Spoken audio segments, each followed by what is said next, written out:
অন্ধ শাসন ভণ্ড শাসক অৰ্থলোভৰ নগ্ন যুঁজত জীৱন মৰণৰ স্বপ্ন বাহক মগ্ন বিভুৰ অন্ধ সুখত ক্লান্ত জীৱন আজি ক্লান্ত দি থকা আজি ক্লান্ত জীৱন আজি ক্লান্ত দি থকা আজি দুচকুত ভাহে মাথো মৃত্যু এতিয়া সহজ।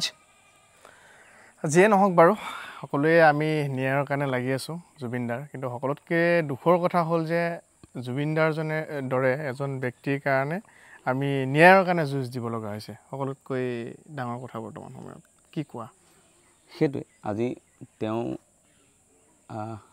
মানে তেওঁৰ অসমখন, অসম মানে মই বুলি কৈছিলোঁ তেওঁ, গতিকে এই অসমখনতে আকৌ তেওঁক ন্যায়ৰ কাৰণে আমি জাষ্টিছ ফৰ জুবিন গাৰ্গ লিখিবলগীয়া হৈছে আমি অসমীয়াসকলে। তো সেইটো দুখ লাগে ভাবিলে, আৰু তেওঁ চাগে নিশ্চয় দুখ পাইছে। আৰু গোটেই ন্যায়ৰ প্ৰক্ৰিয়াটোৰ ওপৰত যিটো চলি আছে সেইটোৰ ওপৰত কি ক'বা, কি কোৱা তুমি, কি ভাবা? মানে সঠিক পদ্ধতিত গৈ আছে? এতিয়া ইমান আইনৰ বিষয়ে মই যিহেতু নাজানো, কিন্তু তথাপিও প্ৰথম যেতিয়া এসপ্তাহ 10 দিন গ'ল তেতিয়া বস্তুটো এনেকুৱা লাগিছে যেন ঘটনাটো য'ত হয়, যেনেকৈ মোৰ ঘৰ তিনিচুকীয়া ঘৰখনত যদি মোৰ কিবা এটা হয়, ঘটনা হয়, চুৰ হয়, ডকাইতি হয়, তো গুৱাহাটীত বহি থাকি আমি তদন্ত কৰি থাকিলেতো নহ'ব। তো তেনেকেই ঘটনাটো য'ত হৈছিলে ছিংগাপুৰত, আৰু উক্ত দিনাখন তাত কোন কোন উপস্থিত আছিল, অকল কেৱল সেই আমাৰ প্ৰৱাসী অসমীয়াসকল বা দাদাৰ লগত যোৱা মানুহকেইজনৰ কথাই কোৱা নাই। ইয়াত চলোৱা মানুহ থাকিব এজন, হয় নাই, চালক এজন, বা সেই আশে পাশে কোনোবা এজন দুজন থাকিব, তেওঁকো সুধিব লাগিব। গতিকে ঘটনাস্থলীত যোৱাটো একদম মেজৰ মানে এটা হেৰি আৰু মেজৰ এটা তদন্তৰ ষ্টেপ হ'ব লাগিছিল। কাৰণ আমি এটা ভিডিঅ'ত দেখিছোঁ যে ইয়াত উঠোঁতে জুবিন দায়ো এনেকৈ চলাই আছে, মানে ড্ৰাইভাৰে কৈ নে পাইলটে কৈ নাজানো, তেওঁৰ লগত জুবিন দায়ো চলাই আছে। গতিকে তেওঁকো হয়তো কিবা দুটা সুধিলে কিবা এটা হ'লেও ওলালেহেঁতেন। একজেক্টলি বোলে, বা তাৰ আগদিনাখন সেই ৰেষ্টুৰেণ্টখনে যে খাইছিলে বা ওলাই যে গৈছিল তেওঁ, নিশ্চয় কাৰোবাৰ গাড়ীত গৈছিল বা কেনেকৈ গৈছিল, সেইখিনি সময়ত কি খাই গৈছিল, হোটেলখনত ৰাতিপুৱা কি ব্ৰেকফাষ্ট কৰিছিল, সেই হোটেলখনৰ সেই হোটেল বয়টোৰ পৰা আদি কৰি ৰেষ্টুৰেণ্টৰ পৰা আদি, মানে হোটেলত যিখন ৰেষ্টুৰেণ্ট থাকে, বা ৰিচেপশ্যন মেনেজাৰৰ পৰা আদি কৰি, তো চবকে সোধ পোছ কৰিব লাগিব। বা আগদিনাখন সেই নিশাৰ আমি এটা ভিডিঅ' পাইছিলোঁ যে তেওঁ ইংলিছ গানটো গাইছিলে, গতিকে সেই ৰেষ্টুৰেণ্টখনত কি খাইছিল বা তাৰ আগদিনাখন ক'ত আছিল। গতিকে সেই প্ৰতিটো আগদিনা বা তাৰ আগদিনা গোটেই কথাখিনি আচলতে তদন্ত কৰিলেহে আচলতে সঠিক ন্যায়টো পালেহেঁতেন বুলি মই ভাবোঁ। কিন্তু এতিয়া শেহতীয়াকৈ আজি 2 দিন পৰহি মেবি সেইটো পাইছোঁ যে বোলে এতিয়া এটা দল যাব ছিংগাপুৰলৈ। কিন্তু তোমাৰ অনুভৱ নহয়নে দেৰি হ'ল যথেষ্ট? এমাহ হ'ল। এমাহ হ'লে আৰু 29 দিন কিবা যে পাব, সেইটো আমাৰ সন্দেহৰ হেৰি থাকিব। মানে যিমানে যি নহওক, এটা আমি কি কৰোঁ, সাধাৰণ এটা মাৰ্ডাৰ হ'লেও আমি জুবিনদাৰ ঘটনাটো আমি মাৰ্ডাৰ বুলিও নকওঁ, আকস্মিক মৃত্যু বুলিও নকওঁ। আমি গম পোৱা নাই যিহেতু তদন্ত চলি আছে। কিন্তু কথাটো হ'ল কি, ধৰক আমি সাধাৰণ মাৰ্ডাৰ এটা হ'লে আমি দেখি আহিছোঁ যে চিন ক্ৰিয়েট কৰে, মানে যদিহে সেইটো মাৰ্ডাৰ হয় বা হত্যা হয়, তেন্তে এভিডেন্স, মানে হত্যাকাৰী এভিডেন্সটো ইমান দিনে লুকুৱালে ডেফিনেটলি, বা সেইখিনিতো মেনেজ কৰিব। ইমান ডাঙৰ এটা সত্তাক যদি হত্যা কৰা হয়, তেন্তে মূৰ্খটো নহয়, সেইটো খুব ডাঙৰ এটা প্লেনিং লাগিব। গতিকে সেইমতেতো এতিয়ালৈকে চাগে এভিডেন্স পাব বুলি মই আশাবাদী নহয়। সেইটোৱে। আৰু মাজে মাজে কথা হ'লে এনেকুৱা লাগে যেন খুব গুৰুত্ব সহকাৰে লৈছে যেনো লাগে। মাজে মাজে আকৌ এইবিলাক সৰু সৰু কথা, যিটো আজি তুমি মই নহয়, আজি ক্লাছ 5-6 ল'ৰাও ক'ব যে বোলে ক'ৰবাত বোলে কিবা এটা ঘটনা হ'লে সেই তাত নগ'লে বেলেগ এটা ঠাইত তদন্ত কৰি থাকিলেও নহয়। সেইখিনি কথা আৰু আচলতে। আৰু এটা কথা কওঁ যে সকলোৱে যিহেতু মানে কি হয়, মানে জুবিনদাৰ জাষ্টিছৰ কাৰণে মাত মতাৰ কথা কৈ আছে, আমিতো সকলোৱে মাত মাতি আছোঁ। তাৰপিছতো কিন্তু মানুহে আকৌ কি হয়, এদিন বা দুদিন কিবা কাৰণত ৰৈ দিলেই সেইটো কাৰণে ট্ৰলো কৰা দেখা গৈছে আমাৰ কিছুমানক, হয়নে? তোমালোককো প্ৰশ্ন উত্থাপন কৰিছে কিছু ক্ষেত্ৰত। তেনেকুৱা। এতিয়া ধৰা কিবা এটা দিলেও মানুহে কয় যে বোলে হেৰি ইমান দিন কিয় দেখা নাই। মানে বস্তুটো কি, এতিয়া দেখি থকাটো মূল কাৰণ হ'ব নালাগে, হয় নাই? এতিয়া সেই মই কেনেকৈ ক'ত আছোঁ সেইখিনি মানুহক ক'ব নাযাওঁ বা বুজাব নাযাওঁ, কাৰণ আমাৰ অন্তৰত কি আছে সেইটো অকল মই নহয় আচলতে মানুহবিলাক আৱেগিক হোৱাৰ বাবে কৈছে, দুখত আছে, বিৰাট ক্ষোভত আছে, খঙত আছে। গতিকে সেইখিনি আৰু এতিয়া ক'বই চবেই। এতিয়া মোৰ কি কয় এনি টাইম মানে মনটো খিংখিঙীয়া হৈ আছে চব, নহয় জানো? খং উঠি আছে, কাম এটা ভালকে কৰিব পৰা নাই। আৰু সেই অকল তুমি মই বা যিজন মানুহে লিখিছে বা যিজন মানুহে লিখা নাই, ইয়াতে কোনো বাকী নাই।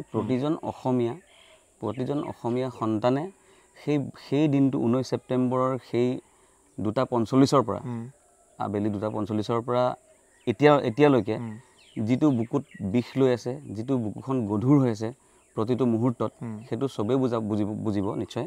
গতিকে কাকো সেইটো এক্সট্ৰাকৈ আৰু দেখুৱাৰ প্ৰয়োজন নাই।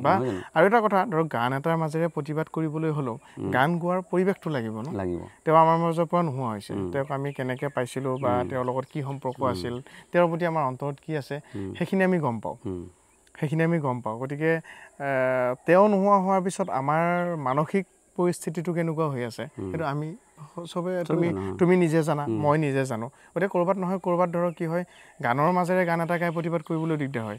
সেইকাৰণে হয়তো ক'ৰবাত ফেচবুকত এটা কমেণ্ট দিয়া যায় বা এটা ষ্টেটাছ দিয়া যায়, তেনেকৈ দিয়া গৈছে। কাৰণ কিয় বহুতে আমাকো কৈ আছে যে আমি যেতিয়া ছেকেণ্ড ডে আমি শ্ৰদ্ধাঞ্জলি কাননত আমাৰ ইউটিউবাৰখিনি লগ হৈছিলোঁ, লগ হোৱাৰ পিছত আমি তাত আমি তাত কিছুমান সিদ্ধান্ত লৈছিলোঁ।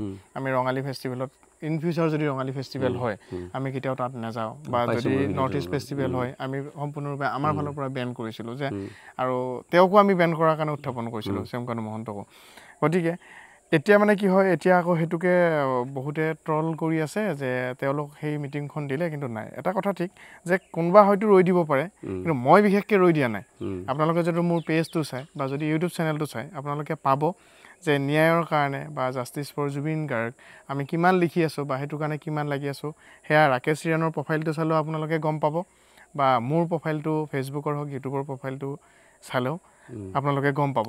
সেইটোৱে বস্তুটো আচলতে এইটো কম্পিটিশ্যন নহয় যে মই 10 দিন লিখিছোঁ, তুমি কিয় 5 দিন লিখিলা, সেইটো নহয় কম্পিটিশ্যনটো। কিন্তু জাষ্টিছটো আমি মনেৰে প্ৰাণেৰে চবেই বিচাৰি আছোঁ। গতিকে সেইটো আৰু পাব বুলি নিশ্চিত। যদি আইন প্ৰশাসনে দিব নোৱাৰে, ভগৱানে দিব। সেইটোতো ৰাইজ আছে, ভগৱান আছে। গতিকে সেইটো এজনটো ওপৰত হিচাপ কৰিবলৈ বহি আছে ন, তেওঁতো চবৰে হিচাপ ল'বই। আৰু এই জীৱনৰ পাপৰ প্ৰায়শ্চিত এই জীৱনতে হ'ব, আৰু পাপৰ ফলো এই জীৱনতে পাব। আৰু এনেকুৱা ধৰণৰো হয় যে আমি যদি এতিয়া সঘনাই জুবিন গাৰ্গৰ নামত ভিডিঅ' বনাই থাকোঁ, তেওঁ ন্যায়ৰ কাৰণে ভিডিঅ' বনাই থাকোঁ, বহুতে কমেণ্টত আহে যে ভিউজৰ কাৰণে মানে আমি ভিডিঅ' বনাই আছোঁ। আকৌ যদি নবনাওঁ তেতিয়াও এনেকুৱা হয় যে কিহৰ কাৰণে মাত মতা নাই, দুফালে মানে এনেকুৱা এটা হৈ আছে নিশ্চয়। গতিকে আমাৰ মনত কি আছে আমি জানো, তেওঁৰ কাৰণে আমি কিমানখিনি মানে অন্য সেইটোৱে ক'লোঁ মই, ৰাইজসকল যিহেতু আৱেগিক হৈ আছে, গতিকে যিহেতু তোমালোক পাব্লিক ফিগাৰ বা মানুহে জানে, মানুহে ফ'ল' কৰে, সেইকাৰণে তেওঁলোকে ভাবা ধৰণে তোমালোকে কৰাটো বিচাৰে আচলতে। এতিয়া কোনোবাই সঘনাই তোমালোকে প্ৰতিবাদ কৰি থকাটো চাই থাকিব বিচাৰে বা প্ৰতিবাদ কৰাটো বিচাৰে। কোনোবাই কাৰোবাৰ মানসিকতা এনেকুৱা বেছিকৈ কৈ থাকিলে বোলে, বেছিকৈ তুমি ভিডিঅ' বনাই থাকিলে ক'ব যে বোলে ভিউজৰ কাৰণে কৰিছে, পইচাৰ কাৰণে কৰিছে।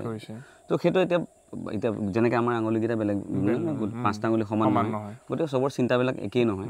তো সেইটোৱে কথা। কিন্তু আমি বিচাৰিব লাগিব, ন্যায় বিচাৰিব লাগিব, আৰু ন্যায়ৰ বাবে আমি প্ৰতিবাদ কৰিবই লাগিব। সদায় কৰি যাম। আমি আগতেও কৰি আছোঁ। যেতিয়ালৈকে ন্যায় নাপায় তেতিয়ালৈকে কিন্তু আমি ষ্টপ নহওঁ। এদিন দুদিন আমি ৰৈ দিব পাৰোঁ, কিন্তু কণ্টিনিউ সেইটো কৰি যাম আমি। আৰু দুখটো এইটোৱে যে মানে দুখটো লাগে যে ভাবোঁ ঠিক আছে ন্যায় পালোঁ আমি, কিন্তু মানুহজনকতো ঘূৰাই নাপাওঁ।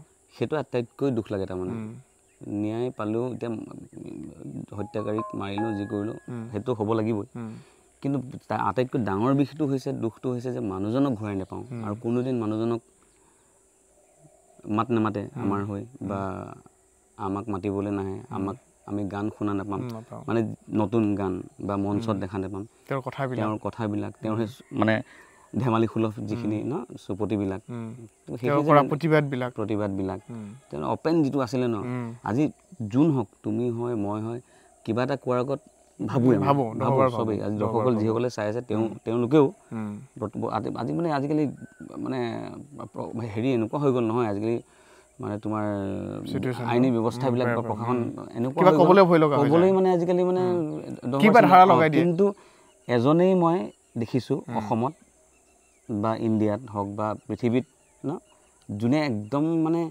কোনো একদম নিৰ্ভয়েৰে মানে কোনো এটা মানে খাতিৰ নকৰাকৈ একদম অপেনলি কৈছিলে একো মতলব নাই যিমান ডাঙৰ মানুহ নহওক যাক মতলব নাই মানে সেইটো কথা তেওঁ ক'ব পৰা সেই তেওঁৰ সেইটো আছিল সেই কণ্ঠটো আমি যে হেৰুৱালোঁ সেইটোৱে দুখ লাগে আৰু তুমি তোমাৰ মনত আছেনে তুমি প্ৰথম তেওঁক কেতিয়া ক'ত লগ পাইছিলা আছে মোৰ প্ৰথম এলবাম 2007 চনৰ শেষফালে নে 8 চনৰ প্ৰথম ভাগত কৰি আছিলোঁ অৰেঞ্জ ষ্টুডিঅ'ত তেতিয়া মোৰ এলবামটোৰ ডাবিং চলি আছে তেওঁ আহি ওলাল ৰাতি প্ৰায় 9:30 মান বজাত তাৰপিছত তেওঁ সেই যিটো অৰেঞ্জ ষ্টুডিঅ'ৰ কমাৰ্চত আছে তাৰ ড্ৰয়িং ৰুমটোত তেওঁ বহি আছে অকলে তাৰপিছত আৰু কাষত চাগে সীমান্ত দা আছিলে খুব সীমান্ত শেখৰ মই আৰু মনোজ শৰ্মা সেই এলবামটোৰ মিউজিক ডাইৰেক্টৰ মনোজ শৰ্মা আৰু চেমুৱেল দা ষ্টুডিঅ'টোৰ মালিক আৰু ছাউণ্ড ইঞ্জিনিয়াৰ লগতে মুণ্ডা দীপাংকৰ বৈশ্য ৰেকৰ্ডিষ্ট তো আমি ভিতৰত কাম কৰিছিলোঁ তো মোক মানে মই গান গাই ওলাই আহি দেখিছোঁ অ' মাই গড তাৰমানে আৰু তেতিয়াৰ লুকছটো মোৰ এতিয়া মনত আছে চুলিখিনি যে চুটি আছিলে আৰু টিকনিডাল আছিলে তাৰপিছত সেই ষ্টুডিঅ'ত যে কোনোবা মানুহ এগৰাকীয়ে সেই টিকনিডাল কাটি দিছিলে সেই কটাৰ 2 নে 3 দিন আগত সেইটো চলি আছিলে কামটো তাই টিকনি কোনটো এলবামৰ কাম চলি আছিলে নাজানো মই তেওঁৰ তাৰপিছত মই ওলালোঁ চিনাকি হ'লোঁ তাৰপিছত মোৰ বৰদেউতাৰ কথা ক'লোঁ প্ৰদীপ দহতীয়া এই তেওঁ জোৰমলয়া এইবিলাক গান কৰিছিলে সেই সময়ত তেওঁ ক'লে মোৰ লগত তোমাৰ বৰদেউতা যথেষ্ট ভাল মোৰ মাজে মাজে কথা হয় বাকী শুনিলোঁ গান ভাল লাগিলে ভালকৈ কাম কৰি যোৱা এইটো যিটো প্ৰথম এলবাম খুব ধুনীয়াকৈ এডভাইচ কৰিছিলে সেইটো 2007 মানে এলবামটো ৰিলিজ হৈছে 2008ত কিন্তু কামখিনি আমি 2007ৰ শেষৰ ফালৰ কৰিছিলোঁ তো গতিকে হয়তো 7 ডিচেম্বৰ হ'ব বা 8 জানুৱাৰী এনেকুৱা হ'ব তেওঁক লগ নোপোৱাকৈ বহুত মানুহ থাকি গ'ল মানিছিল মানে সেই তেওঁ হয় তেওঁ মহাপুৰুষ আমি ক'ব লাগেই মানে শংকৰদেৱ মাধৱদেৱৰ যদি 21 শতিকা 21 শতিকা মই মানে আচৰিত হৈ গ'লোঁ এই যে কুকুৰটো এই যে শালিকাজনী বা এই গৰুটো সেই তেওঁৰ ফটোৰ ওচৰত ন কেনেকৈ ৰৈ আছিল কেনেকৈ গৰুটোৰ চকুদি দেখিছিলা তুমি কেনেকৈ শালিকা নৰ্মেলি এজনী চৰাই যদি ক'ৰবাত বহি থাকে তুমি 1 মিটাৰ দূৰতে পলাই আমি যদি তেওঁৰ মানে চৰাইজনীৰ ফালে যাওঁ কিন্তু শালিকাজনীক পঠিয়াই দিয়াৰ পিছতো শালিকাজনী নগ'ল তাতে মৰি গ'ল শালিকাজনী তো এইটো সম্ভৱ নেকি এইটো সম্ভৱ নহয় আচৰিত কথা সেইটো তেওঁৰ ঘৰৰ শালিকাও নহয় তেওঁ পোহা শালিকাও নহয় গতিকে তাতে সেই বস্তুটো তাৰমানে বুজা যায় যে তেওঁ তাৰমানে সঁচাকৈ ভগৱান তুল্য আৰু মহাপুৰুষ সেইটো আমি যদি কওঁ শংকৰদেৱ মাধৱদেৱৰ পিছত 21 শতিকাৰ যদি মহাপুৰুষ বুলি ভাবোঁ তেতিয়াহ'লে আমি ডক্টৰ জুবিন গাৰ্গৰ নামটোৱে ল'ব লাগিব গতিকে সদায় মই কৈছোঁ যে সদায় ভিডিঅ' নিদিলেও মাজে মাজে যেতিয়ালৈকে জাষ্টিচ নাপায় যেতিয়ালৈকে ন্যায় নাপায় গতিকে আমি সেই যুদ্ধখন কৰি যাব লাগিব যেনেকৈ নহওক যোনে যেনেকৈ পাৰে ফেচবুকত হওক ইউটিউবত হওক ইনষ্টাগ্ৰামত হওক যোনে যেনেকৈ পাৰে সেইটো সদায় আপোনালোকে এৰি নিদিব আপোনালোককো কওঁ আৰু মোৰ ব্যক্তিগত মই ইউটিউবাৰ হিচাপে কওঁ মই কেতিয়াও এৰি নিদিওঁ এইটো ক্ষেত্ৰত থাকি যাব তাৰ পাছৰ জীৱনটো তাৰমানে যেতিয়ালৈকে আমি থাকোঁ বা একদম অনাদি কাললৈকে প্ৰতিজন অভিভাৱকৰ দায়িত্ব হ'ব ন এতিয়া আপকামিং ধৰা এতিয়া আফটাৰ 50 years বা 100 years বা 500 years যিসকল শিশু অসমত জন্ম হ'ব গতিকে প্ৰতিজন শিশুৰ মনত যাতে তেওঁ এনেকেই জীয়াই থাকে জীয়াই ৰাখিবলৈ গতিকে তেনেকুৱাও পদক্ষেপ ল'ব লাগিব আমাৰ মানে যিটো আমাৰ ষ্টাডিৰ যিটো হেৰি কি বুলি কয় চিলেবাছ তেওঁৰ উল্লেখ থাকিব লাগিব তেওঁক লৈ এখন ন এটা ছাবজেক্ট হ'ব লাগিব চেপ্টাৰ এটা থাকে গতিকে সেই তেনেকৈ তেওঁক জীয়াই ৰাখিব লাগিব জীয়াইটো আমি থকালৈকে আমি ৰাখিমেই তাৰপিছতো অনাদি কাললৈ যাতে তেওঁ থাকে জেনেৰেশ্যন সেইটো এতিয়া যেনেকৈ আমি কি কয় শ্ৰীমন্ত শংকৰদেৱক আমি